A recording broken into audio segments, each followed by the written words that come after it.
నమస్తే, నేను Dinesh Reddy Mallireddy, advocate.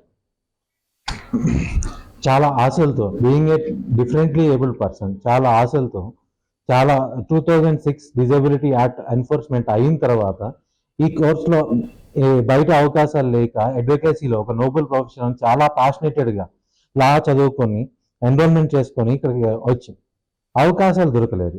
As well as these other fields లాగానే ఇక్కడ కూడా అవకాశాలు దొరకక ఎంతో మందికి రెజ్యూమ్స్ ఇచ్చి బతిలాడి వెనకాల తిరిగి చివరికి ఎటువంటి పరిస్థితులు ఎవరు అవకాశం ఇక 3 సంవత్సరాలు అనేది ఖాళీగా హైకోర్టులో పనిచేసి కుటుంబ బాధ్యత మొయ్యలేక అప్పుల పాలైపోయి ఏం చేయాలో తెలియని పరిస్థితిలో జొమాటో డెలివరీ బాయ్గా ఒక అవకాశం దొరికితే జొమాటో డెలివరీ బాయ్గా చేసుకుంటూ అతి కష్టమైనా సరే డెలివరీ చేసుకుంటూ ఏదో నా కుటుంబాన్ని ఇచ్చేసుకుంటూ ఉన్నాను.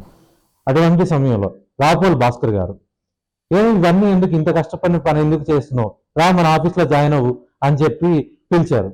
శాలరీ పే చేయడమే కాక నాలో ఉన్న ప్యాషనేట్ని గుర్తించి నాకు అవకాశం ఇచ్చారు. ఈ final hearing of divisional bench దగ్గర కూడా ఫైనల్ హియరింగ్ ఆర్గ్యుమెంట్ చేసే అంత ఫెసిలిటీ నాకు కల్పించి నాలో ఉన్న ప్యాషన్కి నాలో ఉన్న ఇదికి సపోర్ట్ చేస్తా, నువ్వు బెంచ్ ముందు రిప్రజెంట్ చేయడానికి ఆర్గ్యుమెంట్ చెప్పడానికి నాకు చాలా అవకాశం ఇచ్చిన రాపోల్ భాస్కర్ గారికి ముందుగా నా ధన్యవాదాలు. అడిగిన వాళ్ళకి లేదు అని ఎప్పుడూ సమాధానం చెప్పండి రాపోల్ భాస్కర్ గారు ఈసారి బార్ కౌన్సిల్ ఎలక్షన్ లో పోటీ చేయడంగా జరుగుతుంది, మెంబర్ గా పోటీ చేస్తున్నారు.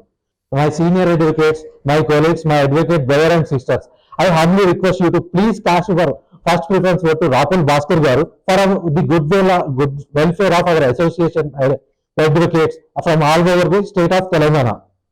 ఈ ఒక అవకాశం ఇవ్వండి. ఆల్ ఓవర్ స్టేట్ లో ఆయన చాలా మంచి పనులు చేస్తారు. మన అడ్వకేట్స్ వెల్ఫేర్ కోసం రాపోల్ భాస్కర్ గారు ఫస్ట్ ఓట్ ప్రిఫరెన్స్ ఇచ్చి గెలిపియండి నా ప్రార్థన.